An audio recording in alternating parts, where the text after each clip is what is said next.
भारत एक बार नहीं कई बार ऐसे मौके आए हैं जबकि भारत सेल्फलेस होकर पाकिस्तान की तरफ दोस्ती का हाथ बढ़ाया है, पर उसके जवाब में पाकिस्तान ने हर बार ही भारत को पीठ में छुरा घोंप कर धोखा ही दिया है। और वो अलग बात है कि हमारी जो डिफेंस फोर्स है उसको उसी की भाषा में जवाब दे देता है।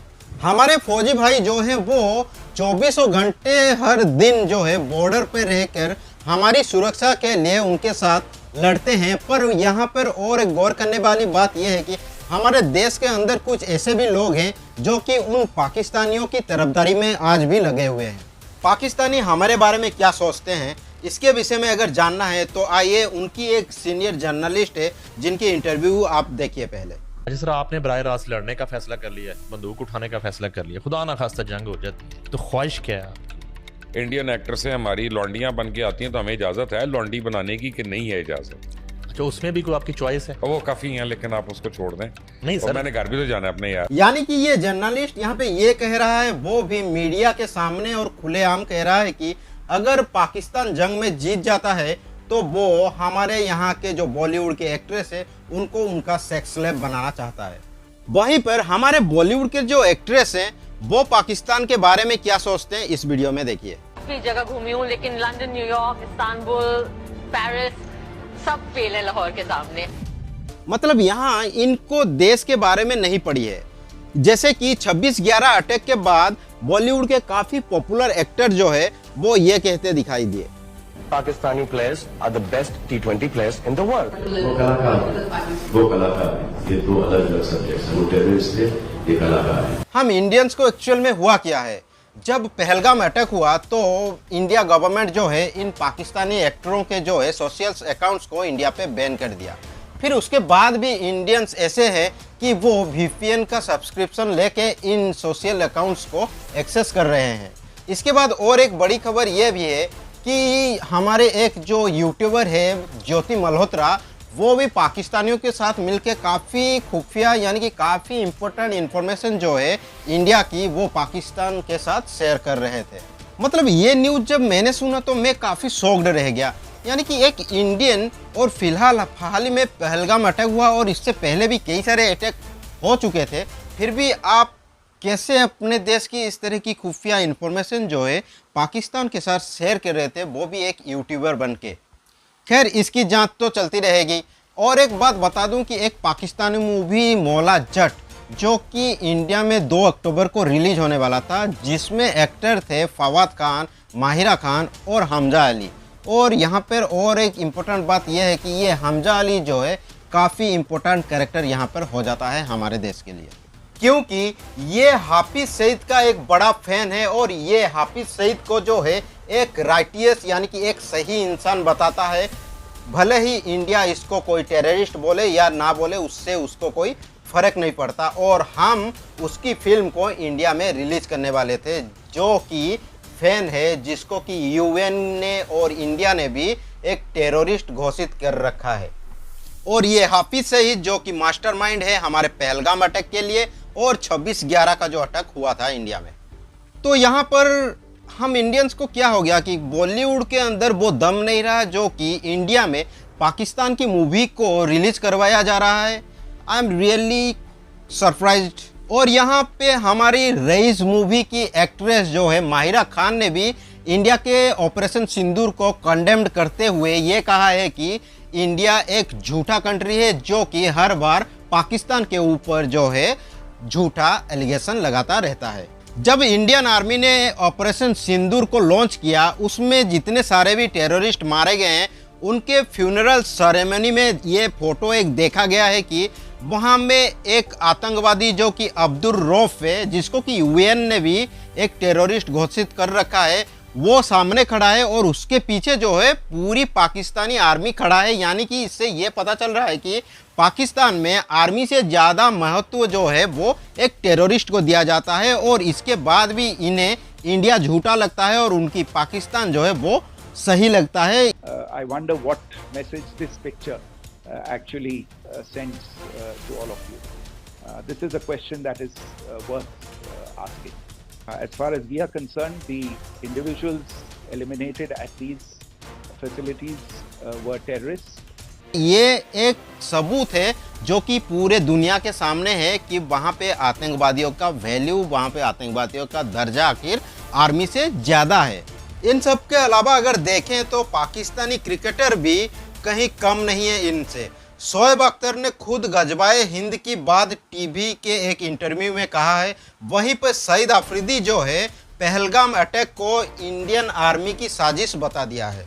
खुद ही ब्लंडर्स मारते रहते हैं, खुद ही लोगों को मरवा देते हैं, फिर उनकी वीडियोस दिखाते हैं कि नहीं वो तो जिंदा है। ये भी लिखा गया है कि गजवा हिंद के बारे में भी लिखा गया है, अटक कर दरिया दो दफा रंगीन होगा खून से, इस्लाम से फौजी निकलेंगे तब आप वो कश्मीर फतह करेंगे, उसके बाद इंशाल्लाह आगे चल। यहाँ तक कई बार सईद अफरीदी जो है एंटी हिंदू स्टेटमेंट भी इंटरव्यू में दे चुके हैं।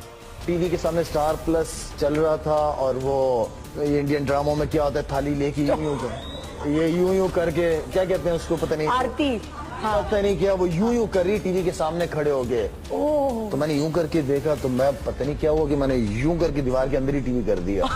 इससे पहले भी कई बार सईद अफरीदी ने एंटी हिंदू स्टेटमेंट दे चुके हैं, पर हर बार ये देखा गया है कि पाकिस्तानी क्रिकेटर हो गया या फिर फिल्म स्टार हो गया या फिर पॉलिटिशियन, वो हर बार देश के साथ खड़े हुए देखने को मिलते हैं। पर ये चीज़ जो है हमारी भारत में देखने को नहीं मिलता। यहाँ पर हमारे देश को उनसे सीखना चाहिए देशभक्ति के बारे में ज़रूर। जब ऑपरेशन सिंदूर का न्यूज़ टीवी पे आया उसके बाद से ही बॉलीवुड से ऐसा कोई खबर नहीं आया कि उसके बारे में कोई तारीफ़ कर रहा हो या फिर कुछ बोल रहा हो या फिर इंडियन आर्मी को लेकर कोई प्राउड फील कर रहा हो। पर ये सब हमारे साउथ के मूवी में दिखाई दिए हैं। सबसे पहले यहाँ पे मैं नाम लेना चाहूँगा रजनीकांत सर जी का, जिन्होंने ऑपरेशन सिंदूर की तारीफ़ की और इंडियन आर्मी को लेकर काफ़ी प्राउड फील करते हैं ऐसा ट्वीट किया है। और इसके साथ ही हमें ये फ़र्क क्यों दिखाई दे रहा है बॉलीवुड पे और साउथ मूवी के अंदर, ये एक सवाल का विषय जरूर है। इतिहास से हमें ये पता चलता है कि भारत जो है हर बार पाकिस्तान की तरफ दोस्ती का हाथ बढ़ाता है और हर बार ही इसको जो है धोखा मिलता है और इसके अलावा वहाँ से हमें कुछ हासिल नहीं होता।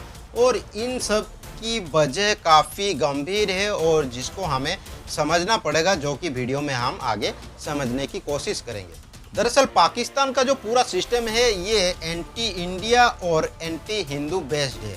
यानी कि वहाँ का एजुकेशन हो गया या फिर पॉलिटिक्स हो गया, फिल्में हो गया या फिर वहाँ का मीडिया हो गया, ये पूरी तरह से इन एंटी इंडिया और एंटी हिंदू के इर्द गिर्द घूमता रहता है।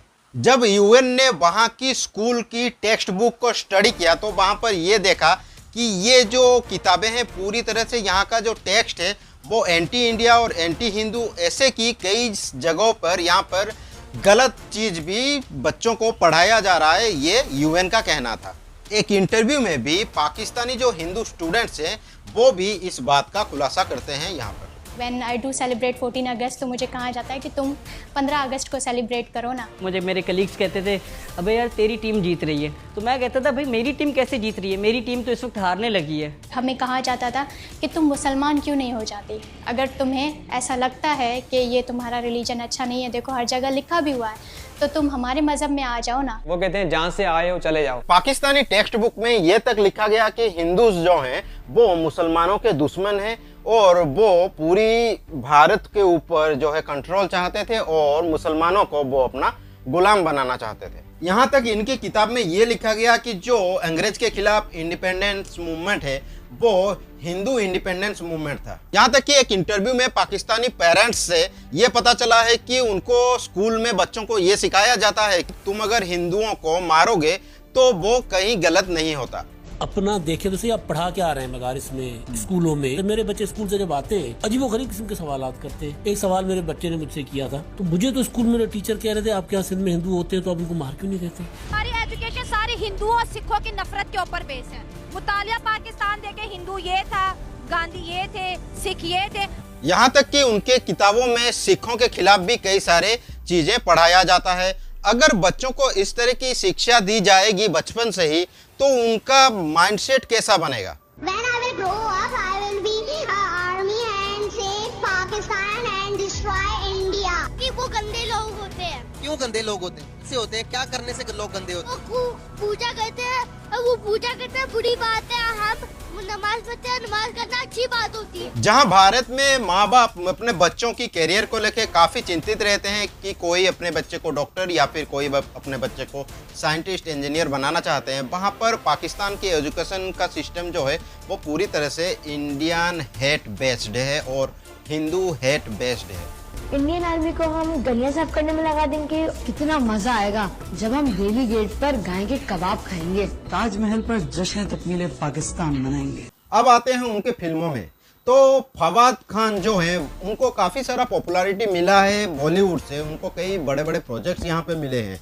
उनकी एक पुरानी सीरीज है जिसमें ये बताया गया है कि जब भारत और पाकिस्तान का पार्टीशन हुआ उस समय भारत के हिंदूज और सिख जो है वो मुसलमानों के घर पे जाके उनके सारे मर्दों को मार देते थे और उनकी औरतों के साथ रेप करते थे।